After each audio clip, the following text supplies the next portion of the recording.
আমাৰ বড়োলেণ্ডত বসবাস কৰা আৰু অসমত বসবাস কৰা যিখিনি আমাৰ সান্থালী মোৰ দাদা ভাইসকল আছে সকলোলৈ দাসাই পৰ্বৰ শুভেচ্ছা জনাইছোঁ আৰু সেইটো বহুত বছৰ আগৰ পৰাই প্ৰায় 1000 বছৰৰ পৰাই এই দাসাই ফেষ্টিভেল সান্থালীসকলে সেইটো উদযাপন কৰি আহিছে আৰু ইয়াৰ উদ্দেশ্যটো হৈছে যে এইবিলাক অসামাজিক শক্তিবিলাক যিটো অপশক্তি এইবিলাক নাশ কৰাৰ কাৰণে এই দাসাই ফেষ্টিভেলত বিভিন্ন মন্ত্ৰ বিভিন্ন নাচ কৰি পেলাই এইটো কোৱা হয় আৰু এইটো মা দুৰ্গাৰ যিটো উৎসৱ ইয়াৰ সময়তে কৰা হয়। মই বহুত বছৰৰ পৰা দেখিছোঁ কিন্তু আজি উপস্থিত থাকি আৰু বেছি মই ভালকৈ জানিবলৈ সক্ষম হৈছোঁ। মই আশা ৰাখিছোঁ মা দুৰ্গাই আমাৰ যিখিনি আমাৰ সান্থালী দাদা ভাই ভনীসকল আছে সকলোকে ভালকৈ ৰাখিব, মংগল কুশলে ৰাখিব আৰু দুখ দুৰ্যোগবিলাক দূৰ হ'ব। সান্থালী জনগোষ্ঠীৰ যিবিলাক আগৰ সময়ত সমস্যা আছিলে বিভিন্ন ষ্ট্ৰাগল আছিলে সেইবিলাক লাহে লাহে সমাধান হৈ আহিছে। অনাগত দিনত প্ৰত্যেকটো সমস্যা সমাধান হয় এটা সুস্থ সমাজ হিচাপে উন্নত সমাজ হিচাপে আগবাঢ়ি যাব পাৰিব এইটো বিশ্বাস ৰাখিছোঁ। আৰু আজি মোৰ লগত ইয়াত আমাৰ যিটো আদিবাসী কাউন্সিলৰ চিফ এক্সিকিউটিভ ডাঙৰীয়া আছে দুৰ্গা হাজদা, তেখেতকো মই শুভেচ্ছা জনাইছোঁ দাসাই ফেষ্টিভেলত। আৰু কাউন্সিলে যিবিলাক কাম কৰিব আমি যিবিলাক কাম কৰিম আমি আলোচনা বিলোচনা কৰি সান্থালী কমিউনিটিৰ আগবাঢ়ি যোৱাৰ কাৰণে যিখিনি পাৰোঁ একেলগে কাম কৰি যাম। মই সকলোকে অনুৰোধ কৰিছোঁ অলপ শিক্ষা দীক্ষা স্কিল ডেভেলপমেণ্ট বেলেগ কামবিলাকত গুৰুত্ব দিব লাগে কাৰণ সশস্ত্ৰ সংগ্ৰামৰ নামত 20-30টা বছৰ আমাৰ অলপ আমি অলপ পিছ পৰি গ'লোঁ।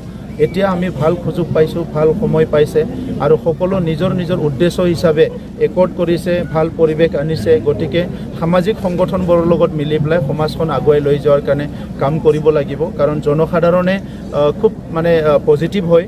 সেই পজিটিভ আৰু আমাৰ যিটো জনসাধাৰণ সেইটোক লৈ আগবাঢ়ি যোৱাত বহুত বেছি জটিল নহয়, কিন্তু আমি সকলো মিলি পেলাই সমাজখন আগবাঢ়ি যাব লাগিব। আৰু আজি আমি দাসাই ফেষ্টিভেলটো বছৰি পাতিবৰ কাৰণে বিটিআৰ চৰকাৰৰ পৰা 10 লাখ কোটি টকা আমি দিম আৰু যিটো বিৰছা মুণ্ডা ভৱন আমাৰ হ'ব লাগিছিলে 10 কোটি টকাৰ এইটো ইতিমধ্যে আমাৰ অসমৰ মুখ্যমন্ত্ৰী ডাঙৰীয়াই একৰ্ডত যিহেতু আছিলে সেইটো চেংচন কৰি দিছে, কিন্তু অলপ ভূমিৰ প্ৰব্লেমৰ কাৰণে পিছ পৰি আছে। এইকাৰণে ভূমিত অলপমান সৰু এটা বিবাদ আছে। মই আমাৰ সংগঠনসকলক অনুৰোধ কৰিছোঁ সেইটো শেষ কৰি দিলে নিৰ্মাণৰ কাম আৰম্ভ কৰিব পাৰিম। ছাৰ যোৱাকালি নিকা তামোলপুৰৰ টাইচন ভূষণৰ ওপৰত যিটো ঘটনা হৈছে ইয়াৰ বিষয়ে কি ক'ব? ময়ো শুনিবলৈ পাইছোঁ যে ইয়াৰ ওপৰত মই এছপিৰ লগত ডিচিৰ লগত কথা পাতিছোঁ যে কি হৈছে এইটো এনকুৱাৰী কৰিব লাগে আৰু ইয়াৰ ওপৰত ৰিপৰ্ট ছাবমিট কৰিব লাগে। মই আজি আমতলা বালাপাৰাত যিটো 11তম দাসাই উৎসৱ এই উৎসৱ আমি উদযাপন কৰিলোঁ। উদযাপন সমিতিৰ হৈ প্ৰায় 30টা দলে অংশগ্ৰহণ কৰিছিল আৰু ইয়াৰ মূল উদ্দেশ্যটো হ'ল যে চাওতাল জনগোষ্ঠীৰ যি পৰম্পৰা লোকসংগীত আৰু লোকনৃত্য ইয়াক বজাই ৰখা আৰু বিগত দিনৰ পৰা অসম চৰকাৰে আমাক চাহ জনগোষ্ঠীৰ নামেৰে নামাকৰণ কৰি আহিছে। ইয়াৰ প্ৰতিবাদ স্বৰূপে অথবা চাওতাল জনগোষ্ঠী যে সুকীয়া জনগোষ্ঠী তেওঁলোকৰ কালচাৰ সংস্কৃতি ভাষা ৰীতি নীতি আছে ইয়াকে আমি প্ৰমাণ কৰিবলৈ এই অনুষ্ঠান কাৰ্যসূচী লোৱা হৈছে আৰু আমাৰ যি জাতীয় পৰম্পৰা আৰু জাতীয় চেতনাবোধ আনাৰ কাৰণে আমি এই প্ৰচেষ্টা অব্যাহত ৰাখিছোঁ।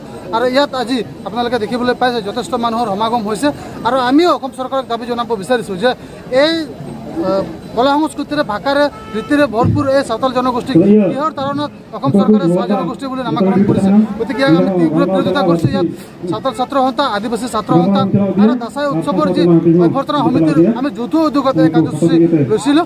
গতিকে আজিৰ এই পবিত্ৰ ক্ষণত সকলোকে মা দুৰ্গাৰ আশীষ লৈ আমিও আহ্বান জনাম বা আমিও ভগৱানৰ ওচৰত প্ৰাৰ্থনা জনাইছোঁ যাতে সকলোৱে মংগলে থাকক, সকলোৱে সুকলমে থাকক আৰু এই বছৰটো যাতে ভালে ভালে যায় তাৰ বাবে আমি দেৱী দুৰ্গাৰ ওচৰত শৰণ মাগিছোঁ।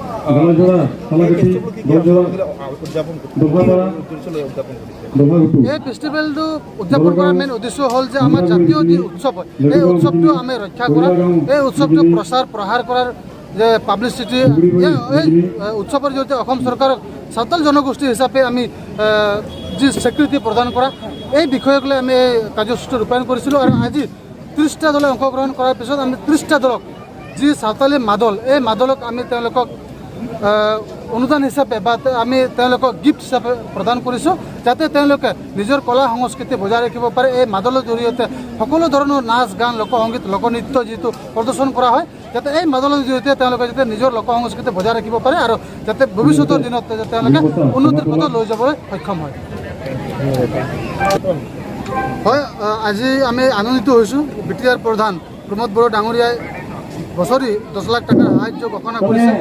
আমিও আশাবাদী যাতে এই 10 লাখ টকা দি যাতে আমি এই অনুষ্ঠানখন সুকলমে পালন কৰিব পাৰোঁ বা সুকলমে যাতে আমি উৎসৱখন পাতিব পাৰোঁ তাৰ বাবে ব্ৰিটিছ চৰকাৰক ধন্যবাদ জ্ঞাপন কৰিছোঁ। এনেধৰণৰ ব্যৱস্থাই চাওতাল জনগোষ্ঠীৰ উন্নতিৰ সাধনৰ ক্ষেত্ৰত যথেষ্ট সহায়